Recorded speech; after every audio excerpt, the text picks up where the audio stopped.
Hey guys, today we're going to be looking at conditional probability a little bit deeper. And we're really looking at the formula, so not using the table. And what we're going to be looking at with that is,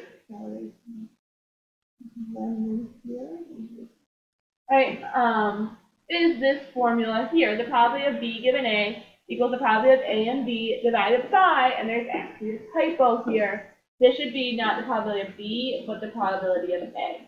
Okay? So just like we've looked at other things before, right? And was always multiply. The word or always means to add.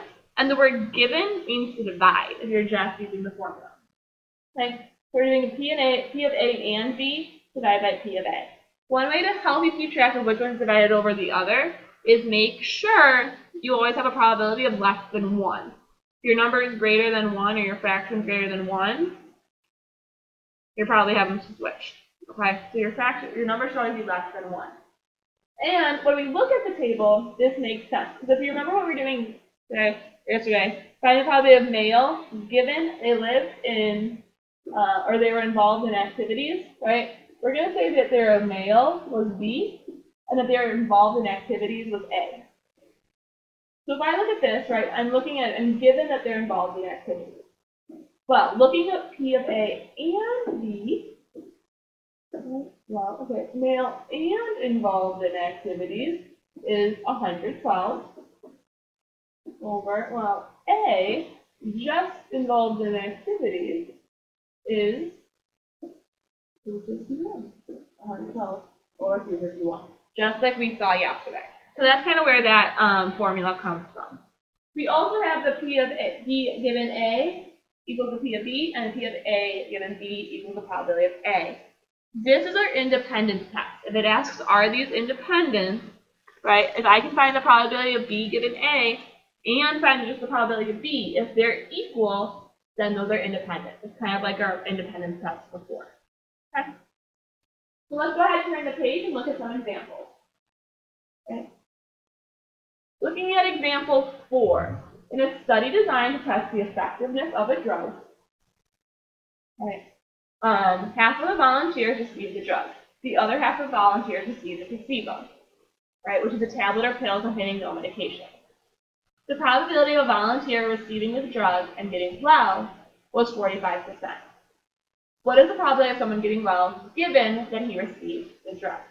Okay. Our first thing is I decide what B is and what A is. A always comes after you're given. So given that he receives the drug is A. B comes before you're given, so someone getting well. Okay. So let's make sure you write what A and B are. So the probability of B given A equals the probability of A and B over the probability of A. So for here, right, the probability of A and B, well, let's look where it says and. Probability of volunteer receiving the drug and getting well, right? That's what I'm looking for. It's right here. Is 45%. So that's 0.45. Well, now I want just the probability of A, so that they receive the drug. Well, then if I read it, half of the volunteers receive the drug, right? Writing that as a decimal is just 0.5. So then I'm just dividing those numbers. 0.45 divided by 0.5. And you get 0.9. Right? And that's your probability. And you can leave it as a decimal or you can write it as 90%, either one. Let's look at example 5. Suppose that 62% of children are given a weekly allowance and 38% of children do household chores to earn an allowance. What is the probability that a child does household chores given that the child gets an allowance? Right? Again, our A comes after the given. So the child gets an allowance. That's our event A. Our B comes before the given. The child does household chores. That's our event B. So the probability of B given A Well, I need to start with P of A and B. So I want to find somewhere that they do household chores and get allowance. Right? Well, 38% of children do household chores that are an allowance. Right? That's using both of them. So that's 0.38 divided by, right, well now the probability of A, right, well 62% of children are doing a weekly allowance. So divided by 0.38 divided by 0.62, we get about 0.61. Or, again, here it is as percent, 61%. Nice and easy. All right, our last problem. Sorry. The two-way frequency table shows the number of juniors and seniors in a school who hold part-time jobs. A teacher selects one junior and one senior at random. Are the events independent? Right?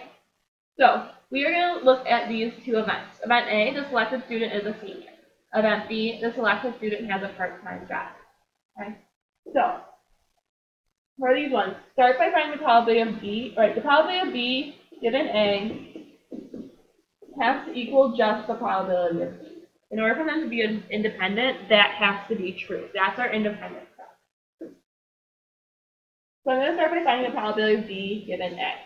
Okay, so I'm already given A. I know the student is a senior.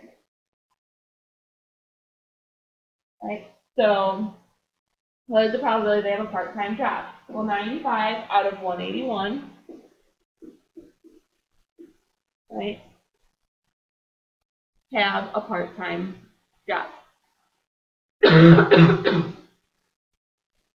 Now, for the probability of B, the probability that they have a part-time job, well, 166 out of 356 students have a part-time job. That's not a given if I'm looking at my total. So then I am just going to find the decimals so that I can compare these more accurately. So this is 0.52, and the second one is 0.4, and I'll round to 0.47. So since these are not equal, these two events are dependent. Right? If they were equal, it would be independent. All right, and that is it for today. I will see you guys tomorrow.